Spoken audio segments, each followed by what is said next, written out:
제3회 실전 체크업 테스트 기초학 간호학 개론 문제풀이 들어갈게요. 1번 문제 풀기 위해서 먼저 오늘은 한번 바꿔서 한번 해볼게요.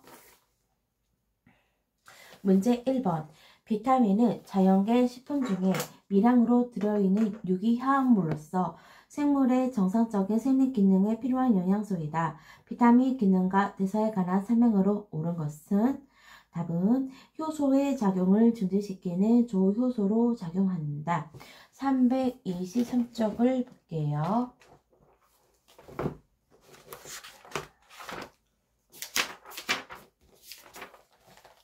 비타민은 체내에서 에너지를 발생하지 않으나 생물의 기능 유지나 생명 유지에 꼭 필요한 것으로 소량이 필요하지만 공급이 불충분한다면 특별한 결핍증이나 대사장애를 일으키고요.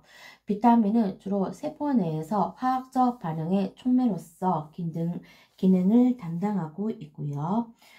1번 성장을 촉진시키고 생식능력을 증진, 소화기관의 정상적인 작용을 도모, 무기질의 이용을 돕고 신경안정을 돕고요. 에너지 영양소 대사 과정을 돕고 창성 치유에 도움을 준다. 조직의 건강 도모로 질병에 대한 저항력을 높인다. 비타민 분류와 종류 볼게요. 지용성 비타민과 수용성 비타민으로 나눠지고요. 지용성 비타민은 종류로는 비타민 A, D, E, K가 있고요. 저장성은 체내에 잘 저장이 되고요. 예외적으로는 비타민 E는요, 잘 저장되지 않고요. 과량 섭취 시 저장되어 독성 유발합니다. 비타민 A, D는 특히 심하고요. 흡수성은 체내로 흡수되기가 어렵다는 점. 수용성 비타민은 비타민 1, 2, 3, 1, 2, 7, 1, 2, 6, 12, 니아신, 페토테산, 엽산, 비오틴, 비타민 C 들어있고요. 체내에 잘 저장되지 않고요. 독성이 그렇게 심하지 않습니다. 장기간 고농도로 섭취 시에는 독성 유발이 가능하고요. 체내에 흡수가 쉽고 빠르다는 점. 그럼 다시 문제 볼게요. 인간의 체내에서 에너지를 생성하지 않고요. 수용성 비타민은 혈류에서 장으로 바로 흡수되고 단백질 운반체의 도움이 없이 자유로이 이동하고요.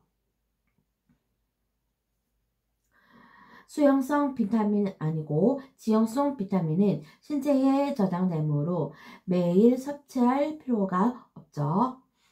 문제 2번 전 세계 인구에 대한 전반적인 건강관리에 관심이 있으며 1899년 설립된 국제적으로 가장 오래된 의료 전문단체로서 우리나라는 1949년 가입되었다. 여기에 해당되는 단체는 뭐죠? 국제간호협의회 ICN이죠. 페이지 23쪽을 볼게요. 팁에 보시면 국제간호협의회 ICN은 1899년에 창설된 국제적 간호사 단체고요. 본부는 제네바에 있고요. 우리나라는 1949년에 가입이 되어 있다는 점. 3번 출산 후 2일이 지난 산모의 체온이 38도이며 자궁 택축 부전으로 인해 악취나는 오로를 배출하며 심한 산후통을 호소하고 있다. 예상되는 질환은 자궁 내막염이죠. 106쪽 볼게요.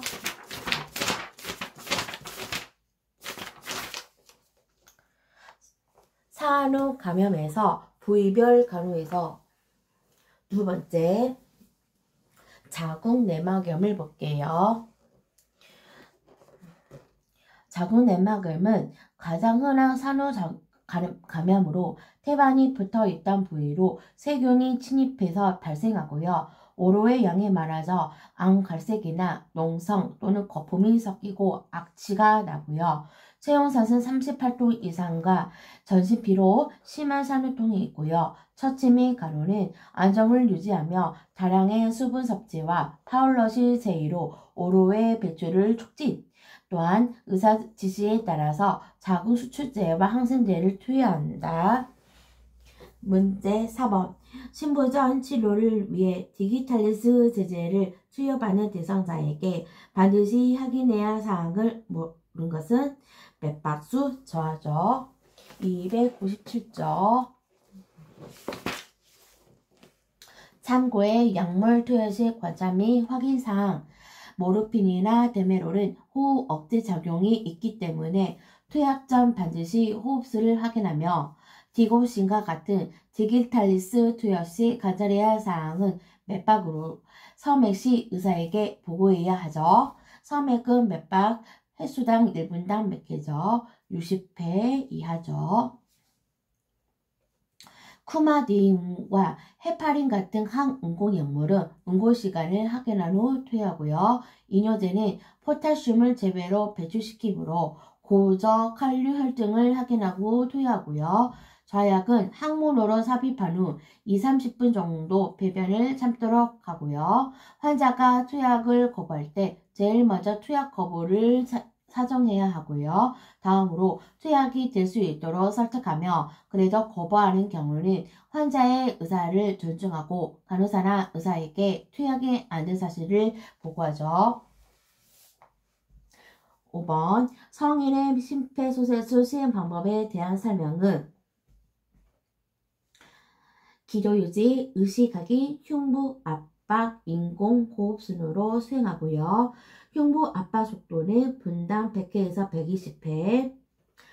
흉부 압박이 잘 되도록 한 손에 손바닥 두덩 가운데를 압박 위치에 대고 그 위에 다른 손바닥은 평행하게 30대 2로 평행하게 하면 되고요. 인공호흡과 심장 마사지 적용 비율은 30대 2. 적절한 흉부 압박 위치는 검사동기 상방으로 5cm 흉골 부위고요. 자, 274쪽을 볼게요.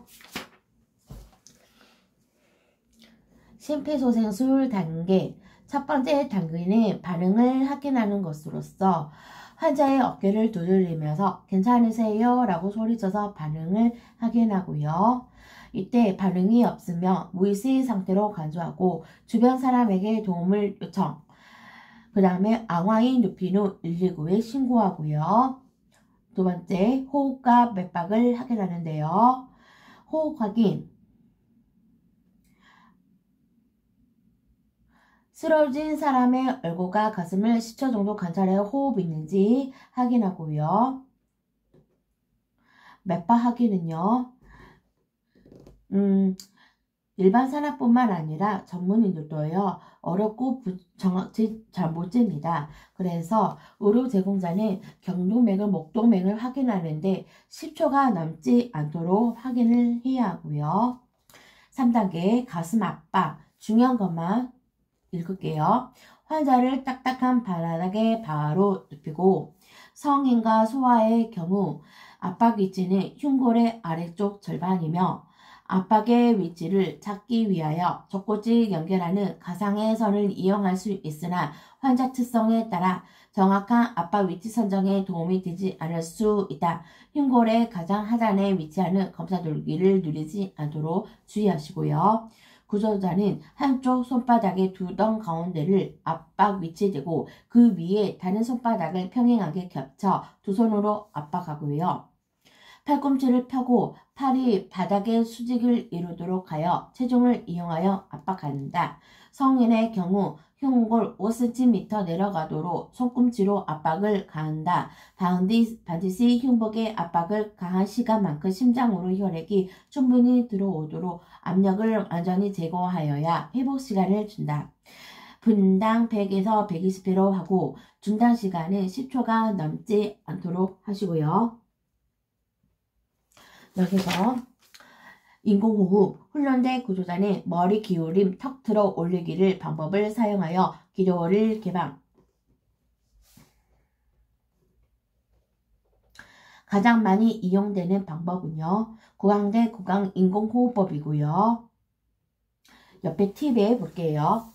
환자 머리 뒤로 젖히는 경우 기도를 개방하기 위해서고, 기도를 유지한 상태에서 환자의 콧구멍을 엄지와 검지로 막아서 시술자가 주입하는 공기가 새어나가지 않게 하고, 공기를 불어넣으면서 흉곽의 부풀어짐을 확인해서 공기를 불어넣는데 저항을 느끼거나 흉곽에 화장이 보이지 않을 때 무리하지 말고 기도 유지 상태를 다시 한번 확인하고요. 2명 구조자 상황에서 전문 기도기가 삭간이 된 경우에 6초마다 1회 인공호흡을 시행하고요. 회복 자세는 혀나 구토물로 인해 기도가 막히는 것을 예방하고 흡인의 위험성을 줄이기 위한 방법으로 몸 앞쪽으로 한쪽 팔을 바닥에 대고 다른 쪽 팔과 다리를 구부린 채 환자를 옆으로 돌려 눕고요. 이상적인 자세는 환자를 옆으로 눕혀 머리 위의 위치는 낮게 하고 호흡을 방해할 수 있는 압력이 가슴에 가해지지 않게 하시고요. 넘겨볼게요. 기본 소세수 주요 내용. 자, 중요한 거는요. 심폐소생술 순서는 가슴 압박, 기도 유지, 인공호흡이고요. 가슴 압박 속도는 100회에서 120회, 가슴 압박 깊이는 5cm, 가슴 위안은 가슴 압박 사이에는 완전한 가슴이 위안이 되고요. 기도 유지는 머리 기울임과 턱 들어 올리기 방법으로 하시고요. 성인의 기준에서 가습대 인공호흡 비율은 30대이고요. 가슴 압박과 상관없이 6초마다 인공호흡을 한다는 점. 6번 볼게요. 제 마지막 질문 볼게요. 치매 환자의 목욕을 도울 때 주의사항. 목욕의 필요성을 주입하려고 하지 말고 목욕 과정을 단순화시키고 목욕에 대한 거부 반응을 보이면 대야에 물에 손을 넣어서 친숙해지도록 해주시고 치매 대상자가 춥지 않게 미리 목욕물 온도를 확인하시고요. 대상자가 수치심을 느끼지 않도록 욕실에 혼자 두지 않고요. 대상자에게 목욕의 필요성에 대해서 큰 소리로 설명하지 않아도 되죠. 105쪽을 볼게요.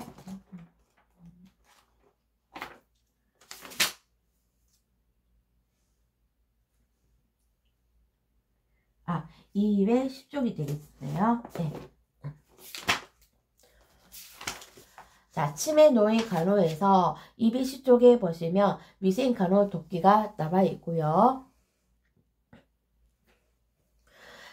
치매 노인은 목욕 시 뜨겁거나 차가운 것에 대한 판단력이 떨어지기 때문에 미리 목욕물 온도를 확인하시고 목욕물에 대한 거부감을 보이며 대야에 물에 손을 넣어서 친숙해지도록 하고요.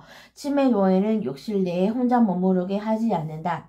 치매 노인을 혼자 두지 않기 위하여 목욕에 필요한 모든 물품을 준비한 후 목욕을 시작.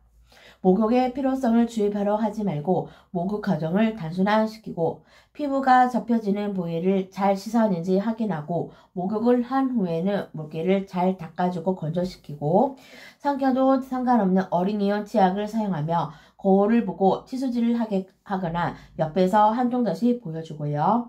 치아가 없는 치매 노인은 식후에 차를 마시도록 하여 입안을 깨끗이 해주고요. 치매 노인의 옷은 혼란을 예방하기 위해 색깔이 요란하지 않고 장식이 없는 것을 선택하여 자신의 옷이 아니라고 우길 경우 옷 라벨에 이름을 써두고요. 치매 노인이 옷을 순서에 따라 입지 못하는 경우 속옷부터 차례로 옷을 정리해 놓아야 하고요. 죄송합니다. 단추를 제대로 채우지 못할 경우에는 단추 대시 부작용 적자천으로 드롯을 이용하고요.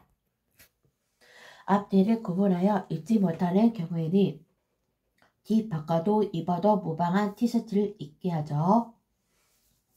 7번 임신과 분만에 의해 생긴 변화가 임신 전의 상태로 복귀되는 상륙기간 중 특히 관찰해야 할 사항은 출혈과 감염이죠. 105쪽 볼게요.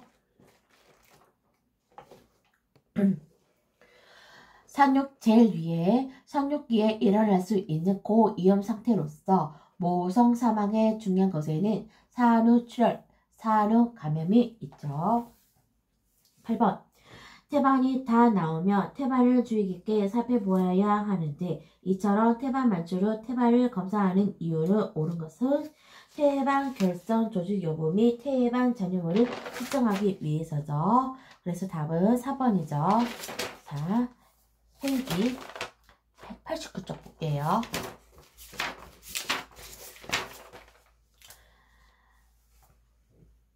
자, 1기 때는 개국이 경관이 열렸고요.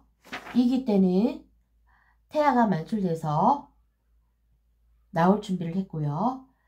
그 다음에 3기 때는 태반이 나오죠. 자, 태아가 나오면서 같이 나오는 퇴출이 나오죠. 태반과 탈락막의 분리 및 기타 부속물이 배출되는 시기로 크게 태반 박리기와 태반 만출기로 구분하고요.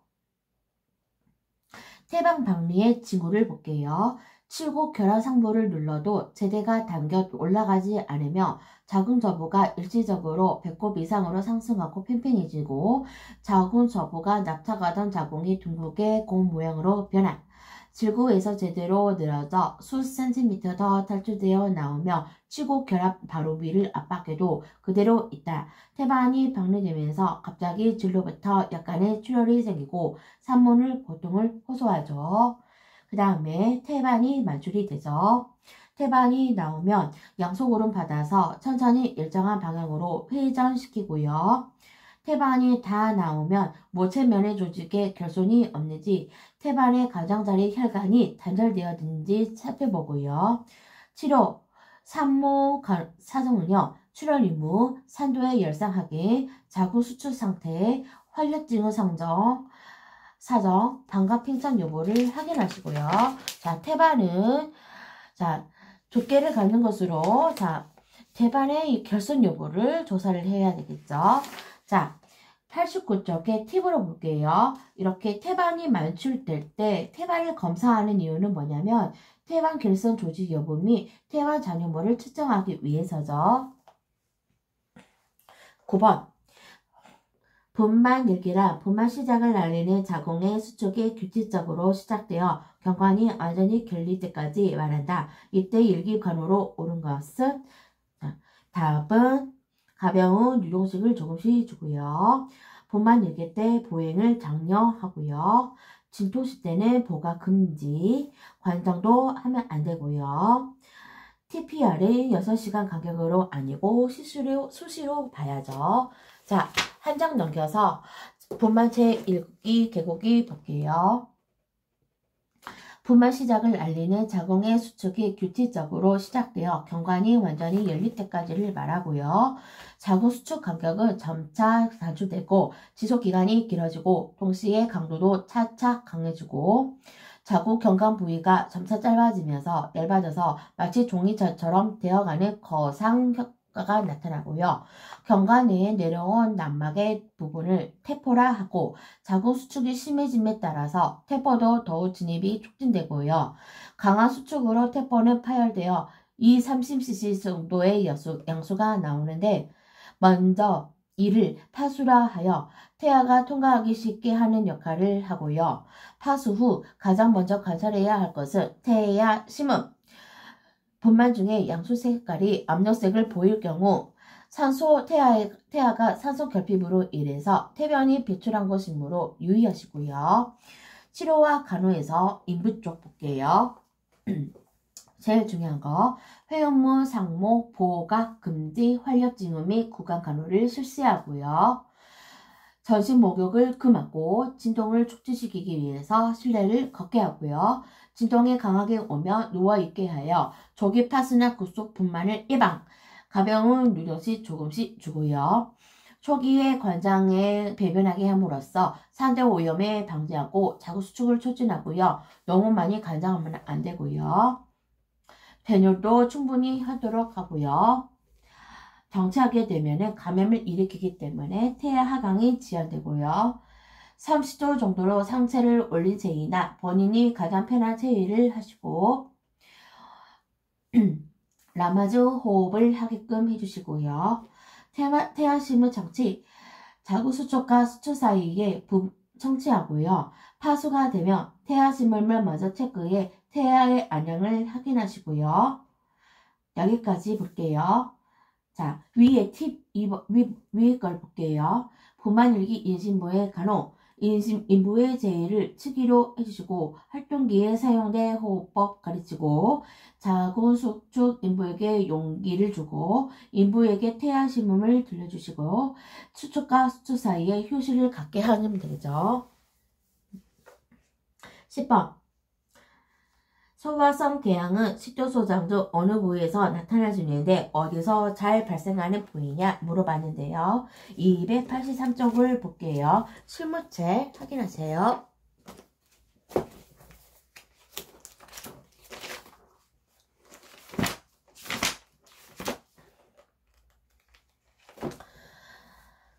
(282쪽에) 소화성 궤양에 대해서 볼게요.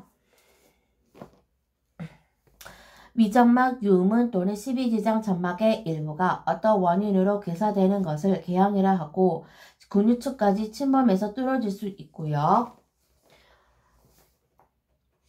이렇게 십이지장이 뚫릴 경우 위의 내용물, 소화효소 등이 복강으로 나오게 되어서 복막염을 일으킬 수 있고요. 침범 범위에 따라서 구분되는데 십이지장 궤양이 제일 많으며 다음이 위궤양, 그 다음에 식도궤양이라 합니다. 자, 여기까지 볼게요.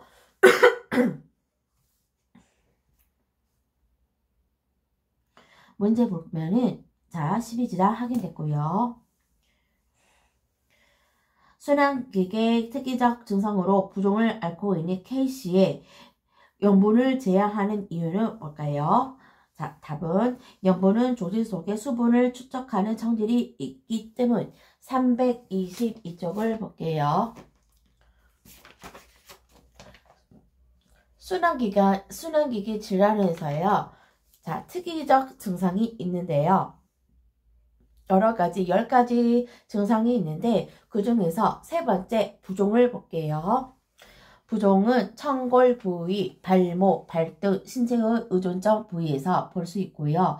부종은 특히 오를선 신부전증에 잘 나타나고요. 체중의 변화는 부종의 중요한 지침이 된다. 부종을 예방하기 위해서는 염분 제한.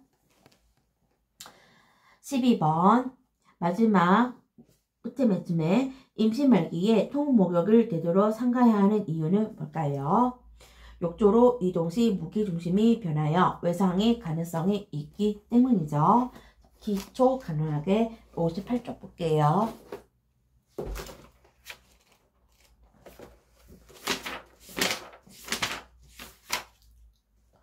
자, 57쪽을 볼게요. 산정관리하고 그 다음에 임신 중에서 임산부가 주의할 사항이 여러 가지 있는데 이거는 너무나도 중요해서요. 처음부터 볼게요. 달달달달 볼게요.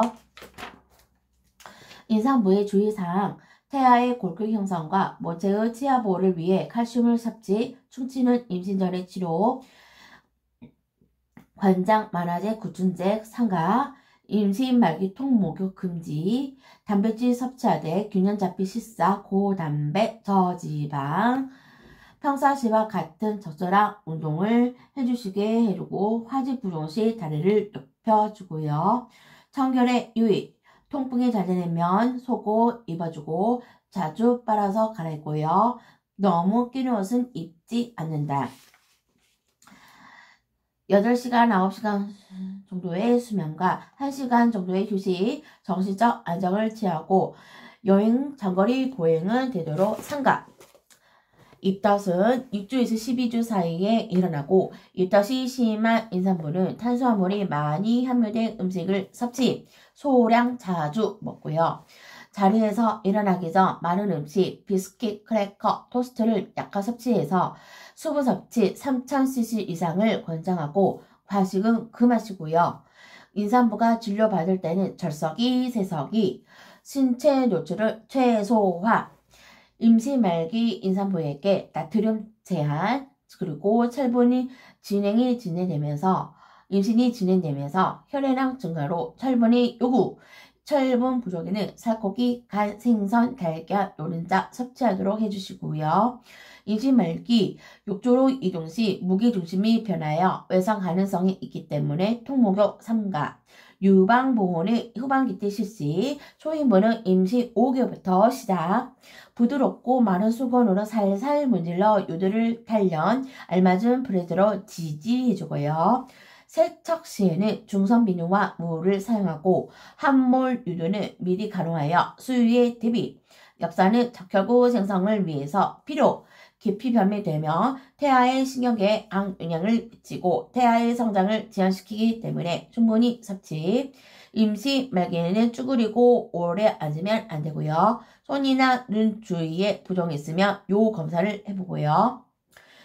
갑상선 호르몬이 겹칠 때 경우 태아에는 크레틴병이 발생하게 되어서 성장이 지연되고 선천성 기형이 초래되기 때문에 주의하셔야겠죠. 자, 문제 13번.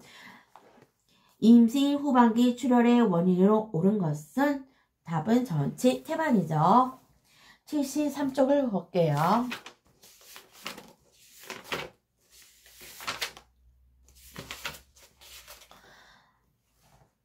팁에 임신 전 후반기 질출혈의 원인 볼게요. 임신 전반기에 질출혈되는 원인은 유산, 자궁의 임신, 자궁 경강무력증, 포상 기태 있고요. 임신 후반기 질출혈의 원인은 전치 태반. 이때는 통증이 없는 질출혈이고요. 태반 조기 박리는 통증을 수반한 질출혈이 있죠. 문제 확인했죠. 14번. 인체에 미치는 약의 용량을 작은 것부터 순서대로 나열한 것은 298쪽을 볼게요.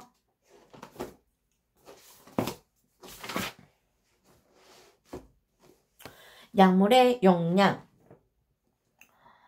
용량은 의약품의 투여량을 말하고요. 처방하에서 생긴 약이니까요. 잘 보고 알아보고 복용을 해야겠죠. 자, 먼저 적은 순부터 많은 순으로 볼게요. 한량, 인체에 아무 작용도 미치지 않은 최대량, 최소 유효량은 인체 내에서 약효를 나타낸 최소의 양, 상용량은 가장 보편적으로 치료에 필요한 용량, 임산 시에 쓰이는 용량이고요.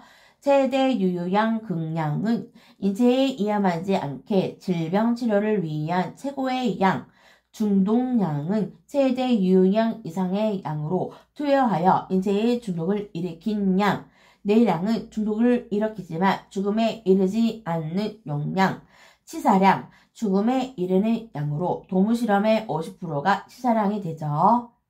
자, 그래서 약물의 용량, 작은 것부터 순서대로 말하면 한량, 최소 유효량, 상용량, 최대 유효량, 중도량, 내량, 치사량. 그러면 강한 것에서 낮음으로 가면 치사량, 내량, 중독량, 극량, 상용량, 최소 유효량, 한량 이렇게 되는 거죠. 문제. 그래서 상용량, 극량, 중독량, 내량, 치사량 확인했죠. 15번. 출생 후 아이는 신체에 매우 큰 변화를 보이는데 생후 1년 된 아이 체중은 출생 시 몇 배로 증가하는가? 3배죠. 121쪽 볼게요.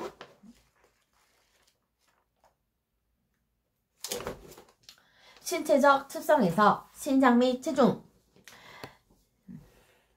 생후 1년이 되면 출생 시 1.5배가량 증가하고 4세가 되면 출생 시보다 2배가 되고요. 체중은 남아있는 3.400g, 여아는 3.200g 정도인데 3개월에서 5개월 정도 되면 출생 시에 2배가 되고요. 1년이 되면 3배로 증가하게 되죠. 이렇게 출생 후 며칠간 신생아의 체중을 5 내지 10% 소실하게 되는데 이를 생리적 체중 감소라고 하고요. 이것은 모체로부터 공급받던 호르몬이 없어지고 수분 공급이 억제되며 대소변이 배출되는 데 비해서 먹는 양이 적기 때문이죠. 다음 문제 볼게요. 끝에 질문. 제대 절단용 가해를 소독하지 않고 사용했을 경우 발생 가능성이 높은 질환은 파상풍 142쪽 볼게요.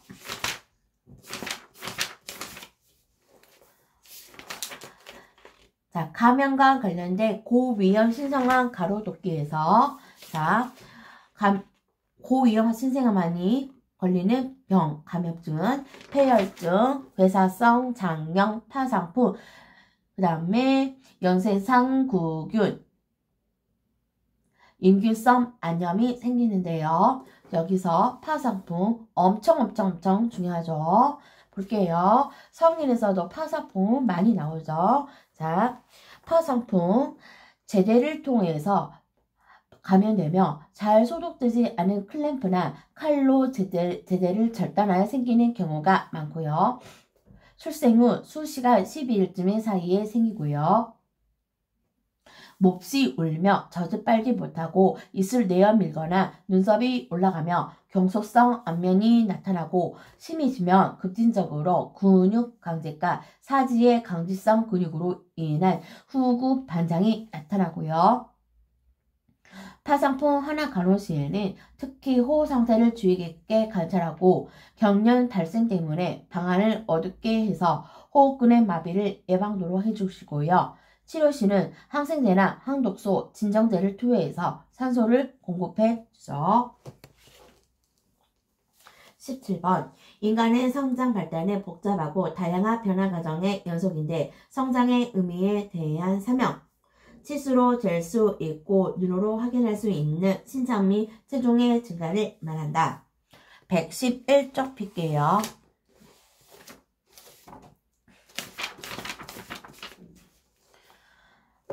성장은 양적인 변화로 세포의 수와 크기, 세포부나 무게에 있어서의 증가를 의미하고 외적 자극이 없이도 일어나는 것으로 비교적 환경의 영향을 적게 받으며 측정이 가능하고요. TV에서도 신체 크기와 증가 혹은 부분적인 증가로서 양적인 변화를 성장이라고 하죠. 18번 산도의 오염을 방지하고 자궁수축 작용을 촉진하기 위해 분만식 과정을 실시하게 되는데 그 시기로 가장 옳은 것은 분만 1기 초기죠. 86쪽 해볼게요.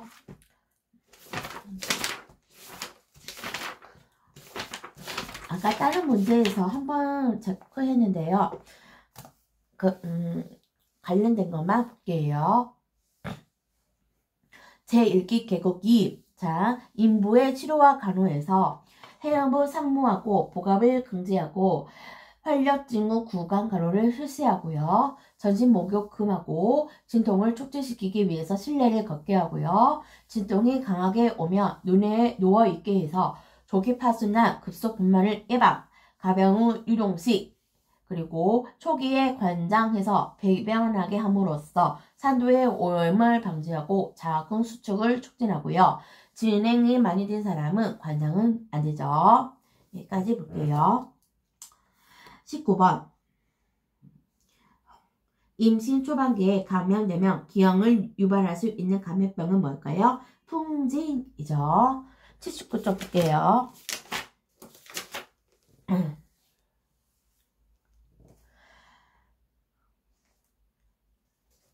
임신 중에서 감염성 질환으로는 톡소플라즈마증 아니라 풍진이랑 거대세포 바이러스증, 헤르페스 E형 감염증, 매도, 인지, 클라미디아 감염증 이렇게 생기는데요.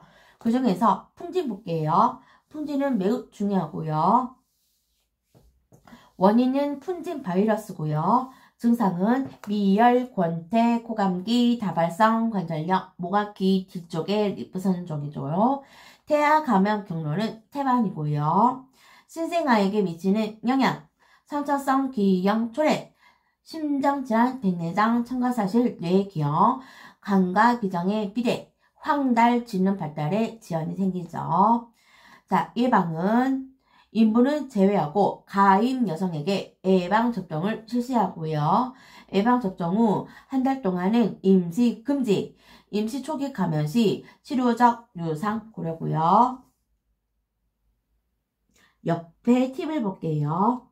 임신 초기 3개월 동안에 풍진을 앓았던 임신부에서 태어난 신생아의 15 내지 20%에서 백내장, 심장기형, 기머거리 3가지 증상이 나타나고 수정 후 4, 5주 사이에 태아는 귀, 심장 및 뇌 발육이 민감한 시기이므로 이 시기에 풍진에 걸리며 모든 태아의 선천성 기형이 발생, 임시 초기에 풍진에 감염되면 중추신경계나 귀의 기능적 장애가 흔히 발생하죠. 농아 같은 아이가 나오는 거죠. 그래서 임신하기 전에 산전관리에서 풍진 예방접종 꼭 해주셔야 됩니다. 문제 20번. 혈관은 혈액을 심장과 인체 각 장기 및 조직 사이를 순환시킨 통로인데 심장의 벽 자체를 순환하며 영양을 공급하는 혈관을 뭘까요? 관상동맥. 자, 인체책 94쪽을 볼게요.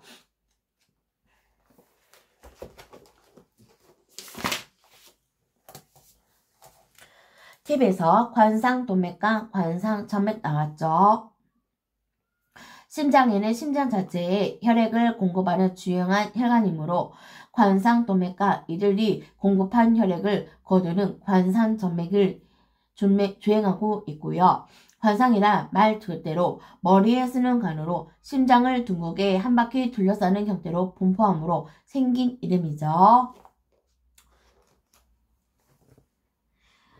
문제, 혈액응고는 생명을 유지하는데 자, 이 혈액응고에 관여한 것끼리 짜쳐진 것을 고르자면 칼슘, 혈소판, 비타민 K죠.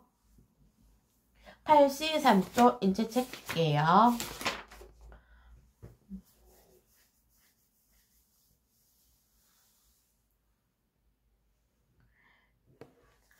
자, 혈액은 혈장하고 혈구로 나눠지고요. 혈구는 적혈구, 백혈구, 혈소판이 있죠. 적혈구는 어떤 역할을 하죠? 적혈구는 폐에서 조직으로 산소를 운반, 조직에서 폐로 탄산가스 운반하고요. 그래서 체액의 전해질 균형을 조절하고 혈액의 점성을 유지하고요. 백혈구는 자, 체내의 세균을 처리하는 식균 작용을 가지고 있어 병용균으로부터 우리 몸을 방어하는 역할을 하고요. 혈소판은 어떤 역할을 하죠? 혈액 응고 관여하죠. 옆에 팁을 볼게요. 혈소판은 혈관 내막에 작은 결함이 생겨 혈액이 유출될 때 지혈작용을 통해서 혈액의 소식을 막는 혈액의 고유형 성분이고요. 혈소판은 혈액 응고 작용에 관여하는데 이 외에도 칼슘, 비타민 K, 간장 등이 혈액 응고에 관여하는 요소들이고 정상적인 혈액 응고 시간은 5분에서 15분, 특정한 형태가 없고 핵을 갖고 있고요. 혈소판이 부족하면 작은 점성 출혈이 나타나고 멍이 잘 돌고 코피가 잘 나고요. 방사선에 노출되었을 때 가장 먼저 감소하므로 방사선 장애의 지표로 쓰이기도 하죠. 22번. 집에서 요양 중인 70세 A씨가 쓰러졌는데 들것으로 환자를 옮기는 경우 리더의 위치는 어떻게 될까요? 환자의 머리죠. 282쪽 볼게요.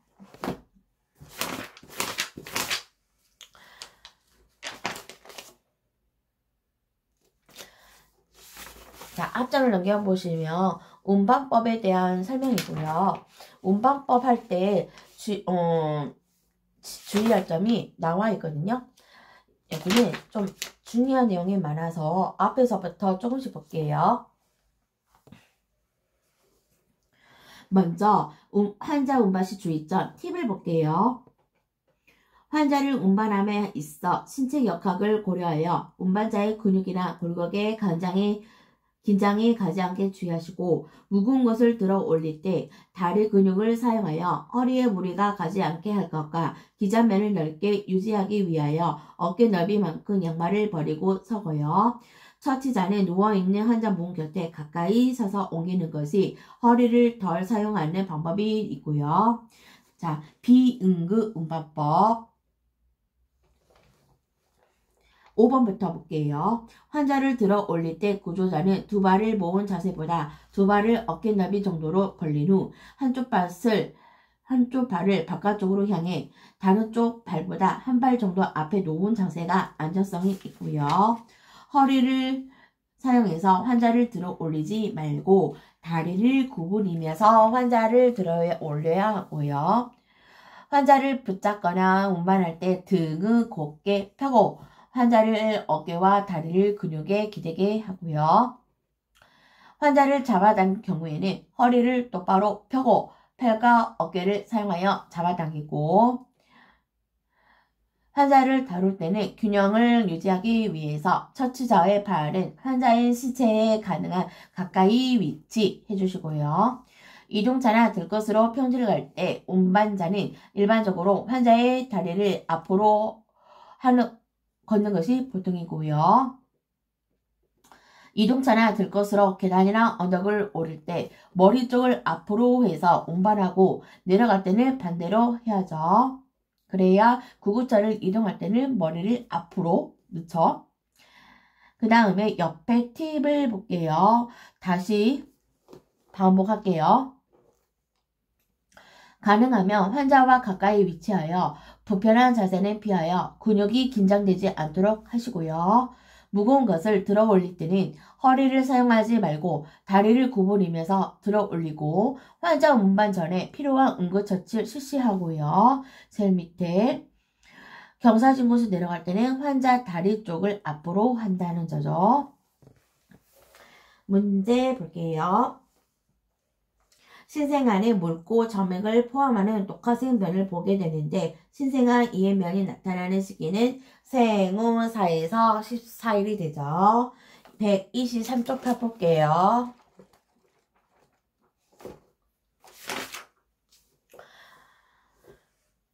자, 신생아 신체적 특성 나오고 그 다음에 생리적 기능에서 그 다음에 신체적 기능에서 체온, 맥박, 호흡, 순환계, 위복부, 배설, 수면, 면역이 있는데요.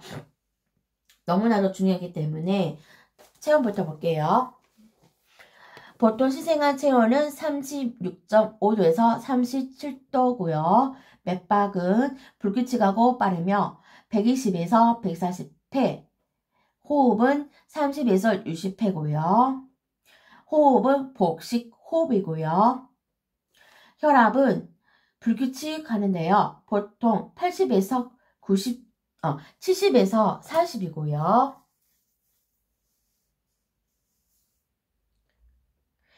순환계에서 제대를 자를 때는 제대에 있는 혈액을 훑어서 넣어줘야 하고요. 생리적 황달, 생후 2, 3일경에 나타났다가 치료 후에 거의 없어지는 것으로서 저체중이나 미숙아인 경우에는 형광요법을 사용해서 눈의 보호를 안내를 해주시는 거죠. 자, 황달 치료를 할 때는요. 어떻게 한다 했죠? 자, 탈수 증상을 관찰하고 눈의 손상을 방지하기 위해서 눈 가리게 해주고 온몸을 벗기고 광선을 온몸에 골고루 쪼여서 체의 변경 자주 해주시고 생식기 부위를 가려주시고 수유 시에 광선요법을 중단하고 수유 구강으로 수분을 보충해주고 오한이 나지 않도록 해주시고 온도를 조절히 해주시고 빌리루빈 검사를 해서 고체온을 발견하기 위해 체온 측정을 자주 하는 거죠. 위 분문 관략근이 발달되지 않아서 토하기 쉬우므로 수유 시 꼭 트름을 시켜 삼키 공기를 분출시켜야 하고요. 출생 후 제대 절단면을 줄어들고 변색되며 6일에서 10일 사이에 떨어지고요. 생후 24시간 이내에 제대의 출혈이 있는지 잘 관찰하시고 배설.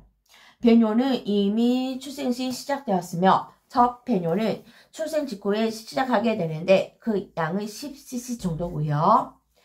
태변을 출생 후 처음 보는 변으로 끈적끈적하고 냄새가 없으며 압록색이나 안갈색이며 8 내지 24시간 이내에 배출되고요.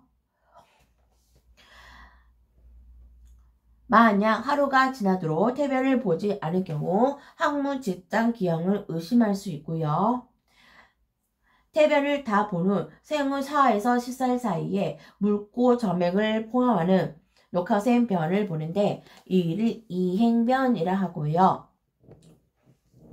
5일, 15일 동안은 변이 달라지는데 점점 배변이 정상으로 돌아오게 되는 거죠. 수면은 하루에 16 내지 20시간을 잠자고요. 3, 4시간을 자고 나서 좀 깨어있다가 다시 자는 것이 반복. 면역은요. 출생 후부터 6개월간 전염성 질병에 어느 정도 면역력을 가지고 있게 되고요. 하지만 그 이후에 항체가 떨어지므로 정기적인 예방접종을 하면서 신생아 감염을 예방을 하셔야죠. 이게 제일 중요한 거, 100일의 파사풍은 모체로부터 온 후 항체가 없기 때문에 면역력이 없으므로 주의하고 예방접종도 그에 맞게 해야겠죠. 자, 문제 볼게요.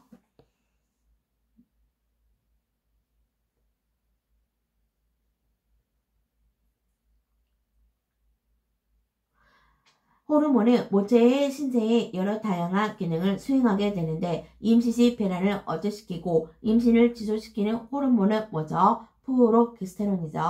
에스트로겐은 뭐죠? 여성 호르몬이죠. 사쪽을 펴볼게요.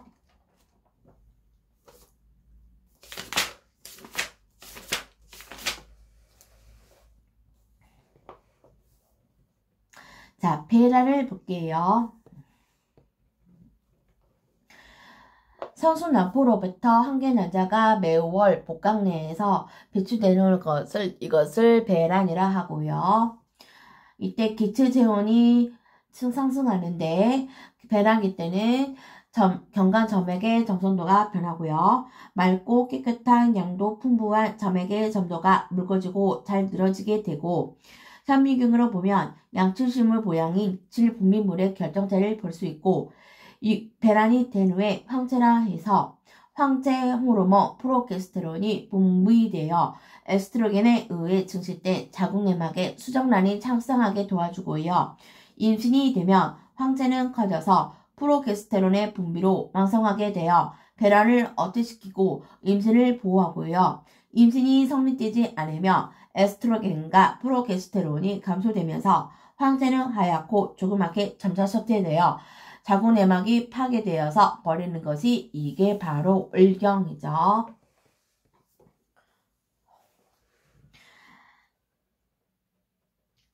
자, 문제 볼게요. 12주 30세 임산부가요.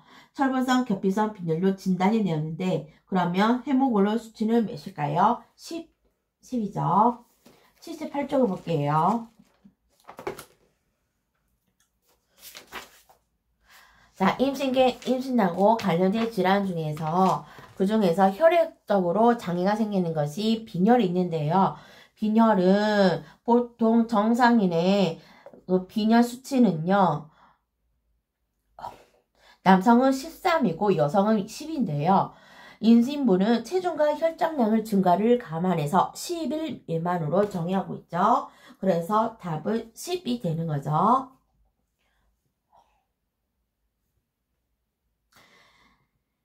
26번. 머리를 벽에 심하게 다쳤대요. 그리고 무의식 상태대요. 의식 수준을 파악하기 위해서 사정시 처음 해야 할 반응 검사는 뭘까요? 언어적 자극이죠. 271쪽을 볼게요.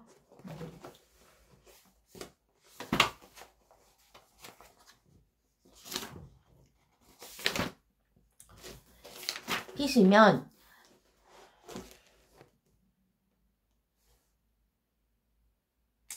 뇌 손상 볼게요.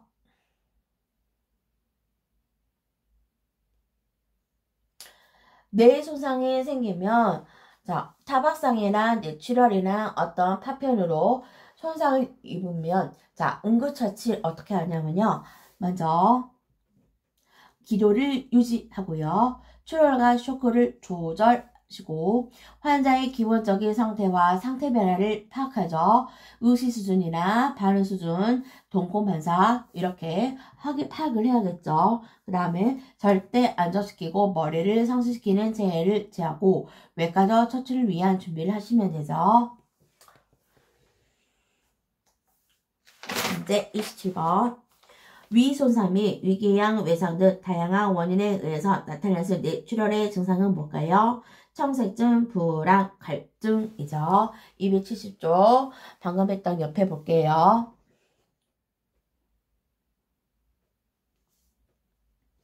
자, 잠깐 앞쪽으로 넘겨볼게요. 뇌출혈이 나왔고요. 뇌출혈의 증상.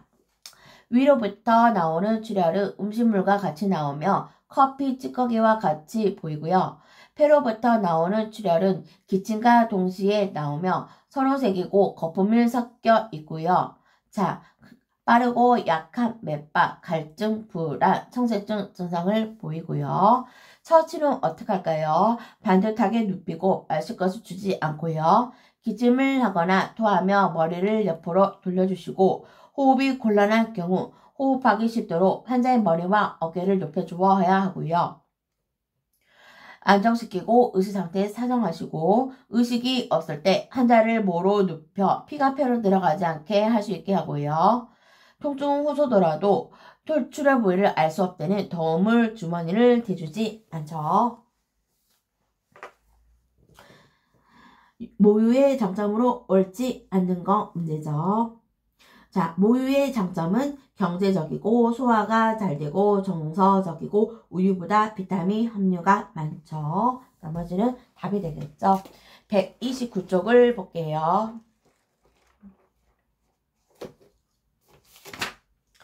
자, 모유 수유.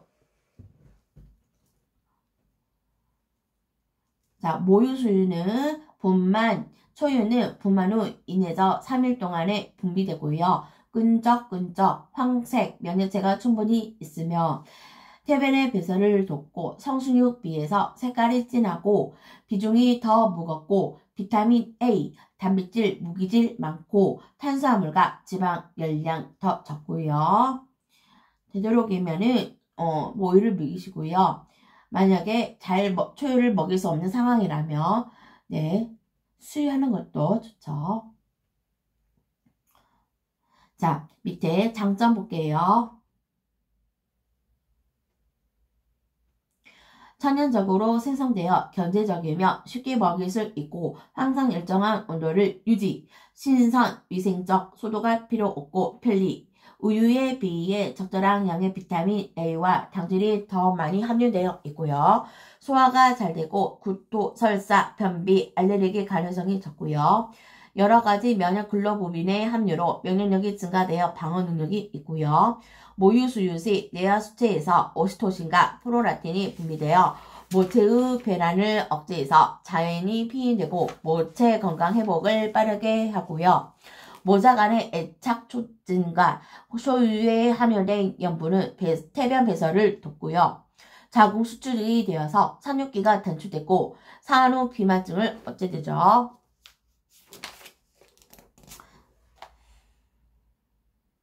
29번. 난소와 자궁 사이를 연결하는 긴 관인 나팔관의 기능으로 옳은 것은 수정란을 자궁으로 운반하죠. 49쪽을 볼게요. 팁으로 볼게요. 나팔관의 기능. 난관은 난자를 난소로부터 자궁으로 운반하는 역할하고 수정이 되는 곳이고 난자가 지나는 통로죠. 30번. 우울증 심하는 K35세가 독약을 마셨대요. 병원에 데리고 가야 할 것은 뭘까요? 독약이 들었던 용기죠. 263쪽을 볼게요.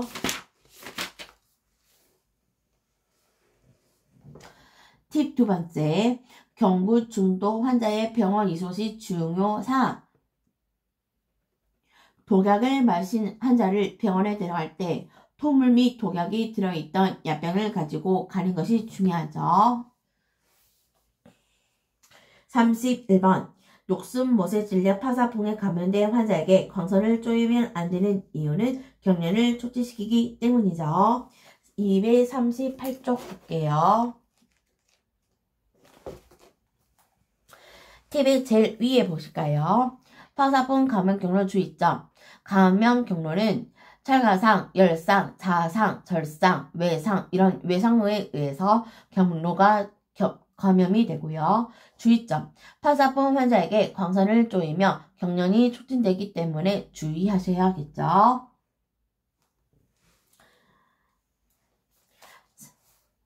문제. 마지막으로 나오는 연구치는 뭘까요? 지치죠. 지치가 사랑니가 되는 거죠. 357쪽 볼게요.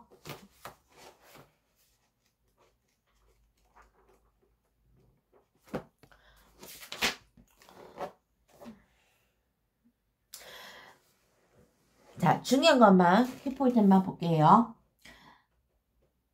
생후 2년 6개월 정도면 영구치 제2소구치 싹이 생기며 모든 유치가 입안으로 나와서 유치열이 완성되고, 생후 3세가 되면 영구치 제2대구치 싹이 생기고요. 6살 정도면 영구치 하악 제1대구치가 입안으로 나오게 되는데, 1대구치는 나오는 시기가 매우 빠르기 때문에 유치로 혼동할 수 있으며 6살에 나와서 평생 써야 할 치아이기 때문에 충치 예방에 유의를 하시고요. 14번. 하악의 경우 10살에는 견치, 사악의 경우 제1소구치 생기고, 자, 제1소구치에 나오고요. 그 다음에 상악의 경우에는 제2소구치가 나고, 하악은 또 12살이 되면 제2소구치 하악이 생기며 상악은 견치가 나고, 이 비교 잘 아셔야 돼요. 마지막 18세가 되면 영구치 중 마지막으로 사랑니 지치가 입안으로 나오는 거죠. 치과에서 간호조무사로 근무하고 있는 이 치과 진료시의 기본 업무로 옳은 것은 입안 점막 피부 소독이죠. 368쪽을 볼게요.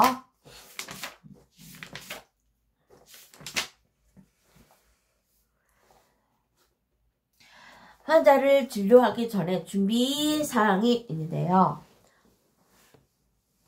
자, 먼저 점막 및 피부를 소독하죠.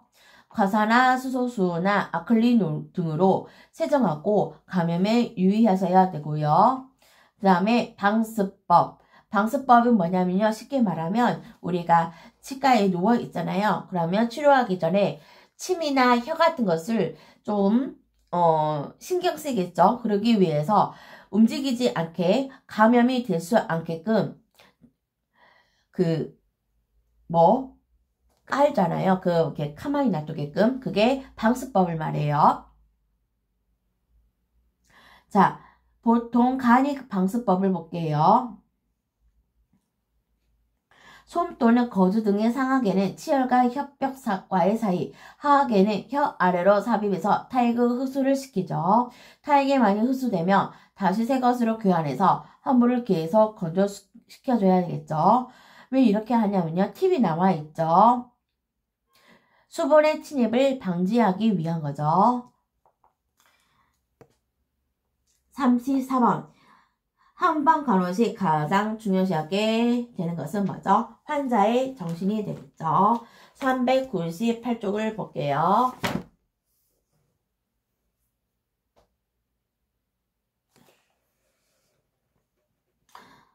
자, 한방간호 역할에서 제일 먼저 첫 번째 글자가 환자의 정신생활은 질병에 의해서 영향이 크다라고 했죠. 그리고 옆에 볼게요.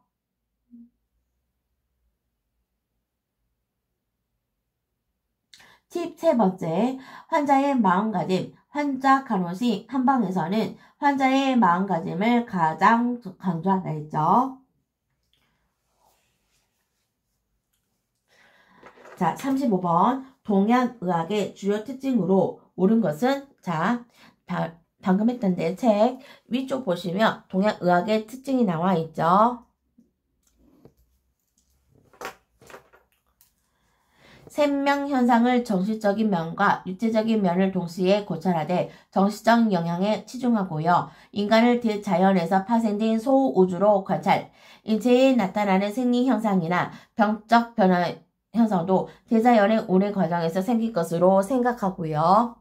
인체의 생리나 변변 현상을 전체적이며 종합적으로 관찰, 인체는 상호 연관과 유기적 기능을 가지 통일체라고 보죠. 자, 문제 답은 생명 현상에 있어서 정신면과 육체면을 동시에 고찰하되 정신적 영향에 치중하고요. 인간을 대자연에서 파생된 소우주로 본다 있고요. 인체에 나타내는 생리현상이나 병적 변화 양상을 대자연의 운행 과정에서 생긴 것으로 생각한다 했죠. 인체의 생리나 변변 현상을 전체적이며 종합적으로 관찰한다 했고, 인체를 상호연관과 유기적 기능을 가진 통일체라고 봤죠. 여기까지 해서 제3회 기초간호 체크 테스트 문제풀이 끝났습니다.